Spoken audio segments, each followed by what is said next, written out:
going to talk about earnings calls because we get a lot of insights from these, and I'm going to give you the bottom lines on 4 big ones. We're going to start with Starbucks, and we're going to go into Apple, Amazon, and Qualcomm. And what we're going to be looking for are hints, because these are all companies that just reported 2 days ago.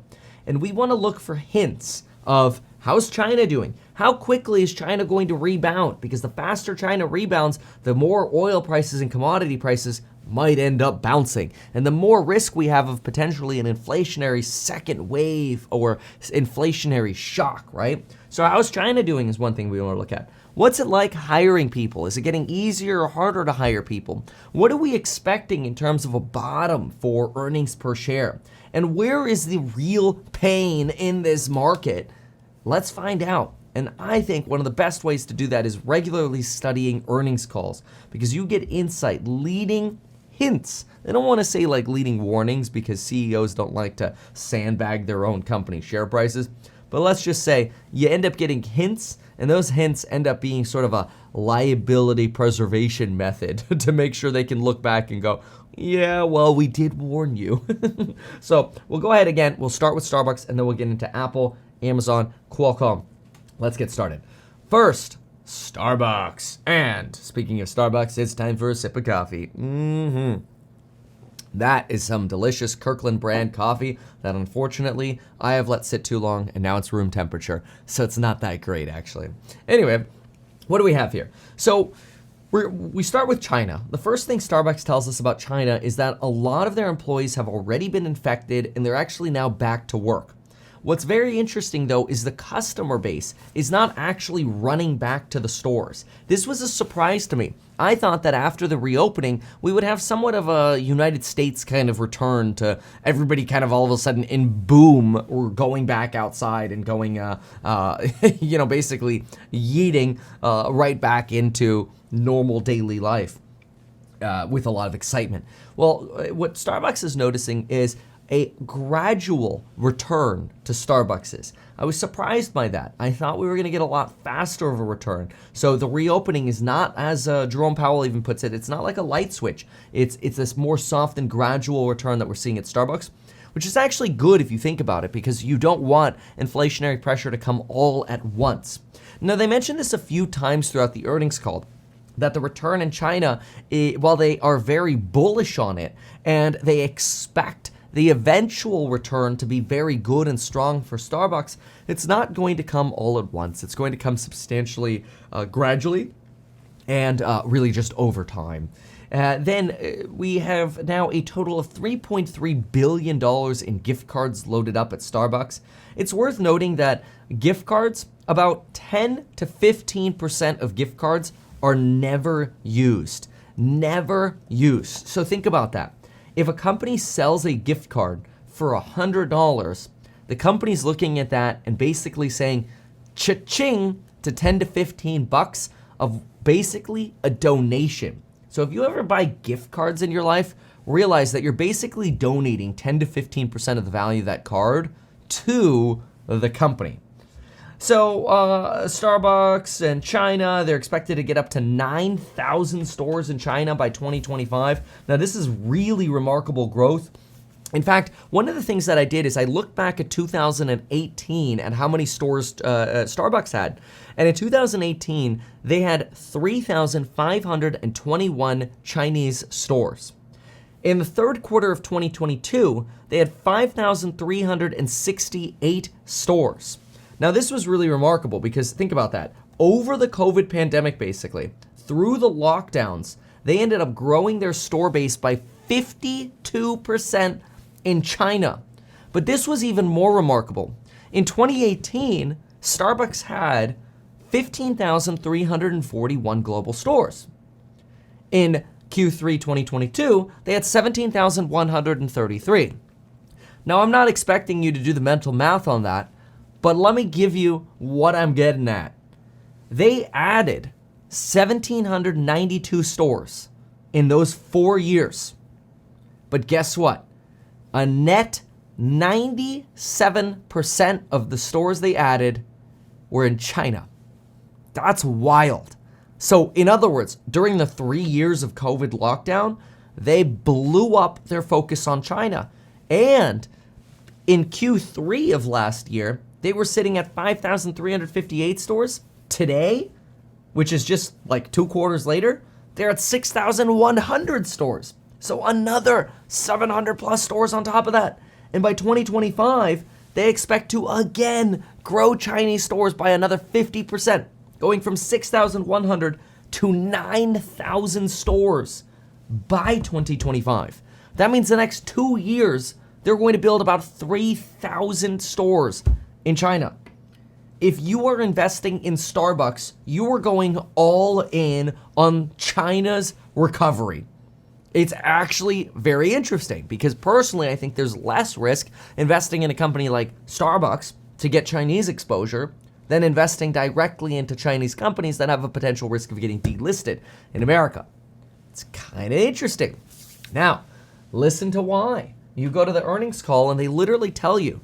They say, our customers in China are creating a full return, familiar pre-pandemic or returning to routines from pre-COVID. And they believe that China is basically a huge set of customer demand waiting to be unleashed. So, I mean, this is pretty bullish on China here. Early indicators are that the beginning is starting to happen in the largest cities now, with many Chinese recovered from COVID, people returning to work, border and travel restrictions lifted, mall traffic and retail store activity on the rise, and consumers reintroducing social activity back into their daily lives. We are expecting the second half of fiscal 2023 in China to be stronger than the first half, but uncertainties remain, and we remain cautious in the short term. So in other words, again, they're super, super bullish on China, but they're also trying to like moderate our expectations that we're not going to go basically from 0 to hero in 1 quarter, that it's probably going to be more towards the second half of the year that we actually start seeing this build out. Now, keep in mind this second half of the year part, because when we look at some of the other earnings calls, you're going to learn a lot about the second half of the year. But I'll tell you, they think they are in the early chapters of growth for China. And I mean, it makes sense when they're expecting to grow their stores by another 50%. Really remarkable. So I was very impressed with that. Now, another thing that I thought was interesting here is they talk about how they gained productivity by basically rolling out more and higher quality or better equipment.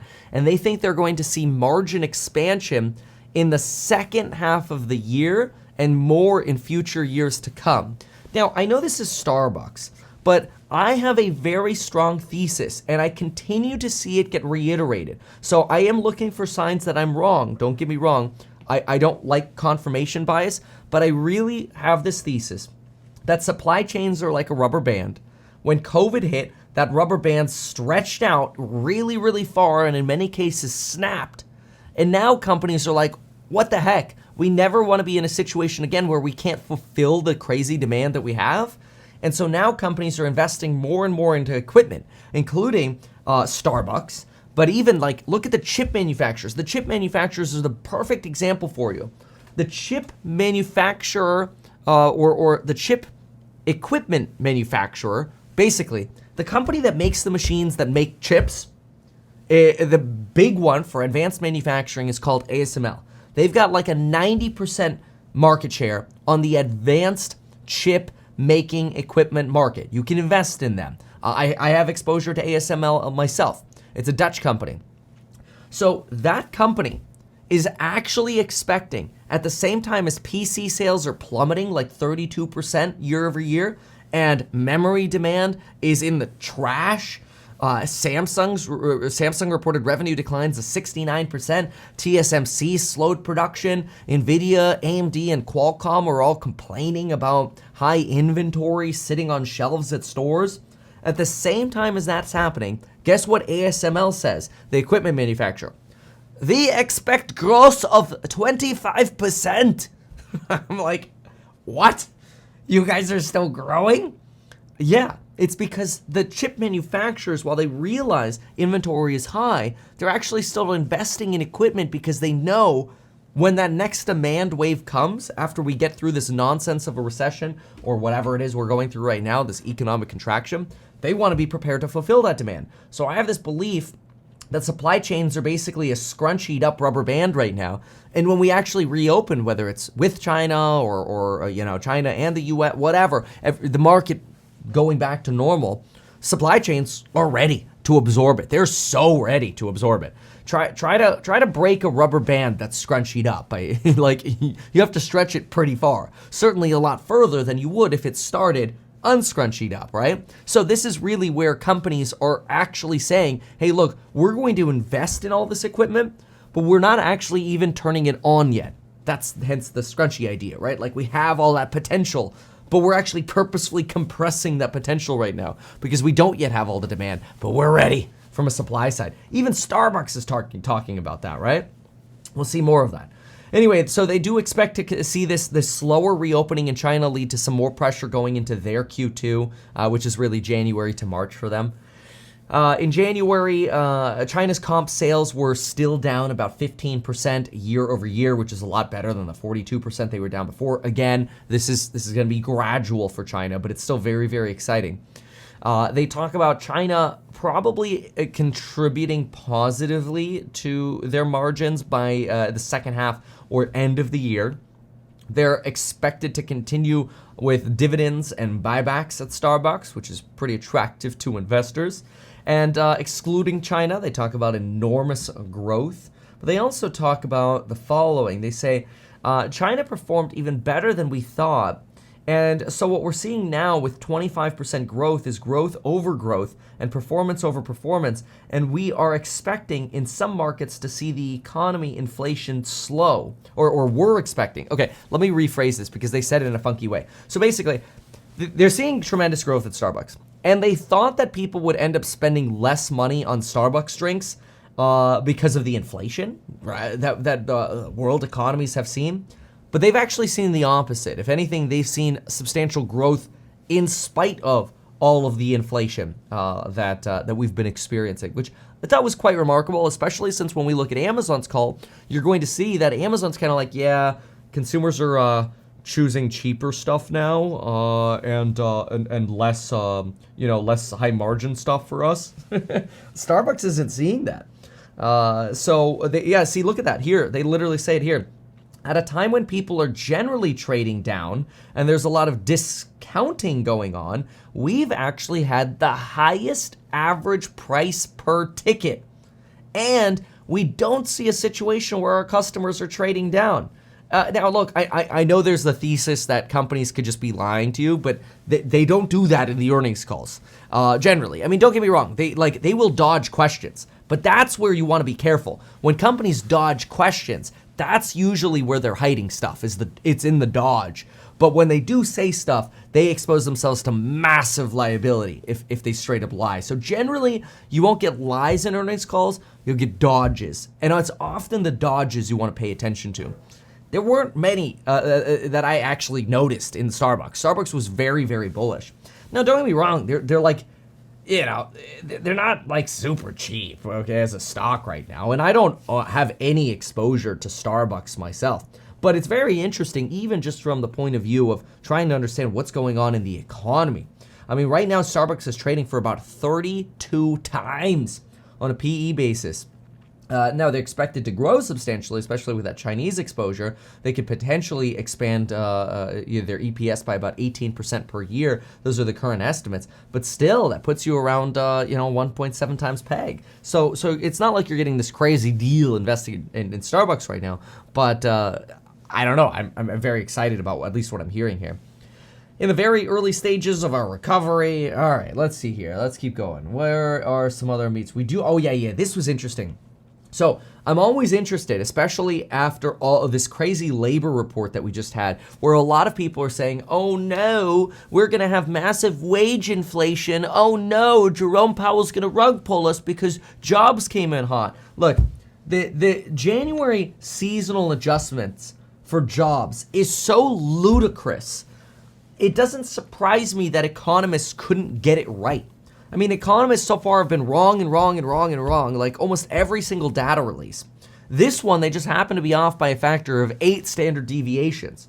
But that's in part because every January, you get a substantial amount of layoffs. And the Bureau of Labor Statistics throws in a seasonal adjustment of oftentimes like 3 million jobs, where they're like, okay, the first 3 million jobs, we'll just pretend those didn't exist, just to give you an idea of how the labor market sort of works. So for example, if the Labor Department's like, we're going to assume we lost 3 million jobs to, for seasonal effects. And then all of a sudden they do the numbers and they're like, oh, it looks like we only lost 2.9. Now it's kind of like you had a 100,000 job gains report once you factor in that seasonal adjustment, right? Well, if they come in and say, hey, this season we think we only lost 2.6 million jobs, right? And the number is substantially off from that because their estimate was bad because more businesses retained employees, which is exactly what happened. What happens? You get this crazy labor report that nobody could have predicted, substantially in part because of weird seasonal adjustments that are pretty arcane and difficult to understand exactly the method behind all the January madness.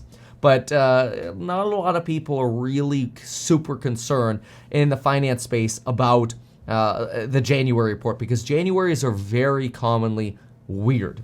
But not only that, we know that Chipotle is talking about lower turnover. I've mentioned that like 17 times on the channel, so sorry for being redundant.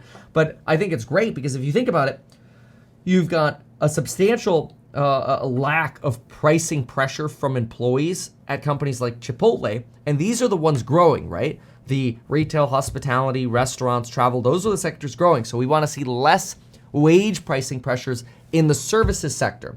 Well, guess what Starbucks does? Services. And guess what Starbucks just said? We do not have any labor shortage issue, and we're ready to rock and roll in hiring more people for our new store openings. Great. I don't see any issue at all with our hiring or our people staying with Starbucks. This is fantastic because if people, again, are changing jobs a lot, you have a problem because you could potentially drive wages up a lot and training costs go through the moon. But now you get Chipotle and Starbucks reiterating they're not having the labor problem that they used to have, which is great. And so they're seeing their turnover substantially reduce. And they're also, listen to this, we continue to, despite record low unemployment, we continue to see and experience strong and consistent overall applicant flow to support our store hiring with typical seasonality. This is fantastic. This is really great news. Additionally on inflation, we're seeing inflation elevated relative to years prior to fiscal 22, but we're starting to see it soften slightly. That's great. So we don't have expectations that we will have to further increase prices. This is also fantastic. We don't want to hear that businesses are pulling off what they did in January of 2022, where everybody's like, we're raising prices because we can. We have unlimited elasticity of demand, so we will raise prices. Instead, here, Starbucks expects to see prices normalize towards the back half of the year. And Starbucks also mentions that, that's just a reiteration of prices moderating. So here, just in Starbucks, we got a lot of insights about China, inflation, and wages. Really insightful, in my opinion. I'm very excited about all of this insight because it doesn't make me nervous about the markets. And I'd like to read all the information I can to see, am I missing something? Should I be being nervous, right? Am I blinding myself, biasing myself, thinking, maybe I'm in the market, so I just need to look at everything through rose-colored glasses? I don't think so. Because again, we're seeing this reiteration significantly, and it's not just the chips, but it's also companies like Apple. Look at this. So Apple obviously blamed their iPhone miss on supply chain issues, and then they also talk about how the iPads beat because supply chains came back, and people were actually able to buy iPads again.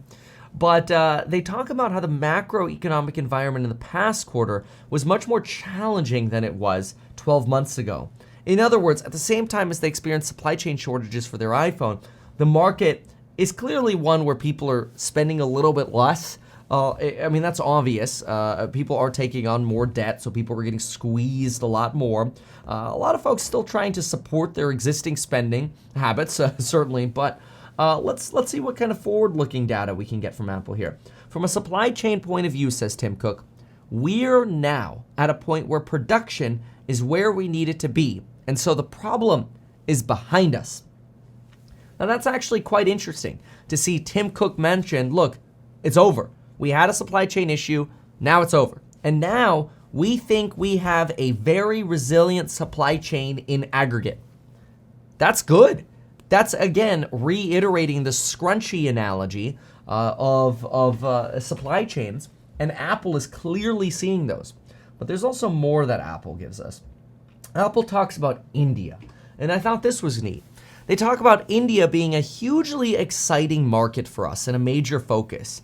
Now, Apple is trying to get some of their manufacturing and assembly out of China, and India seems to be one of those places a lot of companies are going. So you really want to potentially start paying attention to India as an emerging market a bit. Obviously, you've got that massive Adani scandal that's making people quite fearful about India. But anyway, I thought this was fascinating. So they're talking about how they basically see India as the next China, and they're taking what they learned in China, how they scaled in China, and bringing that to India. Now, another thing that I thought was really neat is Apple reiterates how excited they are about being the largest customer for Taiwan Semiconductors, and they expect to continue to be the largest customer for Taiwan Semiconductors in Arizona. Now, the reason I mentioned that is because A, I have exposure to Taiwan Semiconductors as a stock, but number two, B, I am a big fan of investing in real estate where there are jobs. And there are a lot of jobs going into, Arizona and Ohio for chip making. Even Intel. Well, a lot of people poop on Intel. They've been screwing up pretty badly. But the potential of the next 3 years actually doesn't look that bad. They're making some pretty smart changes. I'm very impressed. And usually I caution the old companies are just value traps, but I don't think you can cast everything with the same blanket. And you want to keep an eye on Intel. So anyway, let's see here. This I thought was a fascinating line from Tim Cook here. This is basically an elasticity of demand statement here. He talks about how basically iPhones have become so integral in people's lives because it contains their contacts, their health information, their banking information, their smart home and everything, their vehicle, blah, blah, blah, blah, blah. And Tim Cook literally says, I think people are willing to really stretch to get the best they can afford in the category. I mean, I hate to say it, but he's kind of saying, we got big pee-pee and we're proud. I mean, it's pretty obvious. Anyway. They did have weakness in Mac and wearables, and the industry is challenged. The industry across the board, especially in PC, is contracting. But what I think is very interesting about this is you have an analyst who asks, hey, how is the PC industry going to go forward? And what do you have right here? You have Tim Cook dodging the question, basically saying, look, challenged, a lot of uncertainty, not in a position to be able to predict how 2023 is going to go. So not a lot of enthusiasm for the PC market. So something to pay attention to, especially if you're exposed to the peripherals, Corsair, Logitech, or other companies more specifically just relying on PCs, right? At least when you invest in something like AMD, of course they have a PC segment, but you also have a server segment in an automotive sector, right? You've got some balancing effects. Logitech, I don't think you have as much of a benefit in that sort of diversification. Now let's touch on the Apple earnings call. Sorry, we just did Apple. Let's look at Amazon now. So Amazon was probably one of the weakest. I mean, Starbucks and Apple, not bad at all. But Amazon, not terribly excited about. And you're going to see why. We've seen during periods of economic uncertainty, customers are very careful about how they allocate their resources and where they choose to spend money. You get a lot of caution from Amazon, a lot. We continue to see inflationary pressures in worldwide stores. Now, this is sort of in their intro here, And that's not great. We don't like to see that. So we want to see if we can get some more insight. What do they mean on this, right? This is in their intro. And they see customers shifting to lower cost items. So you're really seeing more of the pain at Amazon. They also, and I thought this was fascinating just sort of broadly for companies, companies are taking large severance expenses in Q4. And that's because they've laid off a lot of people. And those severance expenses should go away, obviously, as long as they don't lay off more people in future quarters. So it's actually potentially a tailwind for the future. They also saw productivity improvements in fulfillment centers and logistics. It's worth noting that if you look at the Baltic Dry Index of freight costs, and this is basically how much does it cost to ship stuff over the sea, and you can see that massive spike we had at the end of 2021, and then of course the war spike. We're at lows of the Baltic Dry Index. I mean, we're at as low as what we saw during, or nearly as what we saw during COVID, which is actually insane to think about. So that's very good for disinflationary forces on logistics, especially when they talk about trying to improve not only their productivity within their own logistics, but we're trying to see this from an inflation point of view as well. Difficult operating environment, macro environment, yeah, whatever, Amazon. Okay, we continue to believe grocery is a significant opportunity. That's for Amazon. I personally think that's like a terrible business to be in and relatively low margin. Do keep in mind that Whole Foods just came out and started talking about the potential for lowering prices at Whole Foods because they've started to see less supply costs and they want to pass those benefits on to consumers. It's suggesting that probably a lot of customers are leaving Whole Foods and they're going to Walmart or something cheaper, Costco, whatever, Sam's Club. And that's not great for Amazon because a business they want to expand in is seeing weakness. So now they're talking about cutting prices substantially. All right, we'll see, Amazon. So then we have the second thing. Okay, this is probably the biggest reason I do not invest in Amazon. I think they are in a race to basically teleporting goods to you. And that is not a race that I want to invest in because I don't think teleportation is going to be real. But not only am I not going to invest in teleportation, I'm not going to waste my money investing in companies, my personal opinion, where those companies are going to take all that money and throw it into trying to get your stupid package to you 30 minutes faster because you're impatient. Now, don't get me wrong. I love that 2-day shipping is becoming 1-day shipping is becoming same-day shipping is becoming 3-hour shipping, and in the future might be drone delivery services. But this is extremely expensive.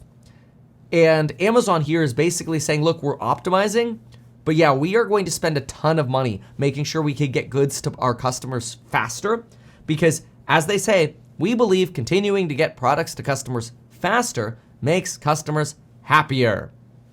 Okay, we'll keep spending money, Amazon. I don't know.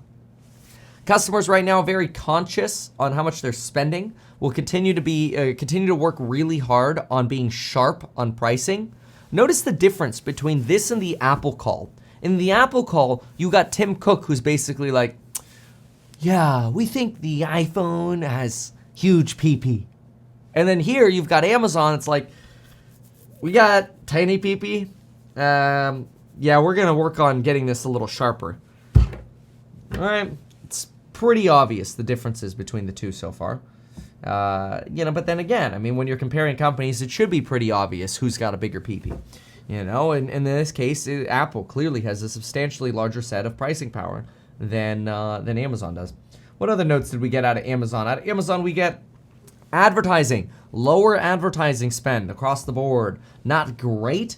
A little bit of another red flag there for Trade Desk. You get a lot of red flags on the map for Trade Desk. People hope, myself included, that Trade Desk can continue to grow because you're in such a small sector of the digital ad spend market. You think that maybe there'll actually be a downtrend from companies spending on TV advertising and switching over to connected TV, and that could continue to propel growth in CTV. But if companies just reduce their spending across the board, then yeah, you might have some transition over, but you still have less growth. So not great. On AWS growth rate, so this was actually one of the qualms I had with the Amazon financial statement, is their growth rate on AWS was faltering quite a bit, and their margins were faltering as well. And I generally don't like that. When you're investing in a company for growth and you're getting margin compression and you're getting slowing of revenues, it's not great. I actually happen to have that document, so here it is. AWS slowed growth to under 20% and margin compressed 420 basis points. Yoicks. All right, so what does Amazon have to say for themselves? Well, they say on AWS growth rate, I'm not sure I could forecast for you with any level of certainty what's going to happen beyond this quarter. That's a red flag. Here's a dodge, right? And not only is it a dodge, but it's also a red flag because they're like, we can't really tell. Things are economically uncertain right now, and there's some unique things going on with the customer base that we're seeing. We're all seeing the same thing. And they literally said that. There's some unique things, the grammar's terrible, but whatever, some unique things going on with the customer base that I think many in this industry are all seeing the same. This is like such a massive red flag for Amazon Web Services, but also, folks, cloud, SaaS. This is a huge red flag. Combine that with what ServiceNow was saying and the dumping of the shares. Huge cloud and SaaS red flag right here. And look what I wrote on the left here, because they say, so I don't have a crystal ball on that one, but we're going to continue to work for customers out there. And don't confuse this for saying we have no deals. We do have deals going on. But anyway, I wrote on the left side, I go, you say you don't have a crystal ball, but you do have January data. Your financial report is only October, November, and December. But here you are on a conference call on February 3rd, and you're saying, I don't have a crystal ball, but you do have January data. And you're not giving us any of the January data. All you're saying, instead of providing the January insight, is, yeah, we don't have a crystal ball. There's some unique things going on, and, long term we think things are going to be good, but, there's perhaps some short-term belt tightening. That's their phrase.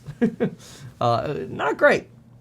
So a lot of pressures here that I did not like in the Amazon earnings call. The last one was Qualcomm from the from earnings calls that we have to go through. Now Qualcomm, okay, I mean, streamlining operations, more channel inventory. They talk about challenging macroeconomic conditions and headwinds in China. But what they do say is they expect a normalization in the second half of the calendar year. Now that's good. And it's a reiteration that even though things are challenging right now, we do expect that things will settle down in the second half of the year. Now that is something I get reiterated over and over and over again. Because here's Qualcomm, and they're kind of guiding that things are looking flat for cell phone sales for the March quarter. So like basically January to March.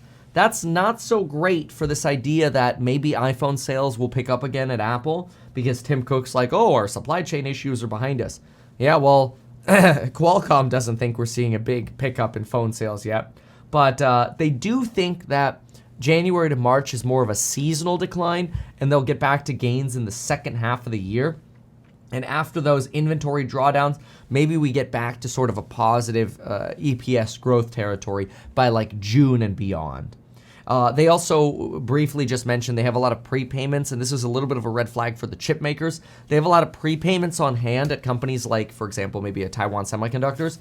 And they're kind of calling them up and going, yeah, maybe don't spend the money yet. We just don't need the chips yet. So hold on a little bit. It's like, uh-oh. So, look. I don't see in any of these earnings calls any at all concerns about wages skyrocketing and labor being a big problem. I'm not seeing that at all in any of them. Not only am I not seeing wage pressures, but I'm seeing companies that are like, oh man, yep, we definitely have shrinking PP, and some companies doing better than others. Starbucks killing it with pricing power, and they're about to blow up thanks to China. Apple killing it more with pricing power than certainly an Apple or a Qualcomm. But overall, where's the inflation? I'm not really seeing it in these earnings calls. The only mention of inflation we had was from Amazon, and it was basically them saying the inflation that has happened is still affecting us. But I kind of think based on the rest of the call from Amazon, that was a slight cop-out from Amazon. And that's what companies do. Like, look at Procter & Gamble and Johnson & Johnson. They're like, oh, the inflation was so bad. Well, is it going to get worse? No, we think it's going to get better in the second half of the year. So why are you complaining about inflation? Because our numbers are bad. That's kind of essentially what you had from those companies. So worth paying attention to these earnings calls. Personally, I think these earnings calls were incredibly insightful, and they give me a lot of an understanding about what's going on in the market now. I do want to add this because I thought it was quite interesting, and it's kind of out of nowhere and kind of a little bit random, but it's a fun fact. Apparently, there was a study done in South Korea, Seoul, South Korea, and their national university, that apparently our findings suggest that mask wearing has shifted from being a self-protection measure to being a self-presentation tactic. In other words, pretty people are less likely to wear a mask compared to uglier people who are more likely to wear a mask. That was a study from South Korea. It's not me saying it. They're saying it. I don't know, but I want to know from you. What do you think? Is that possibly true?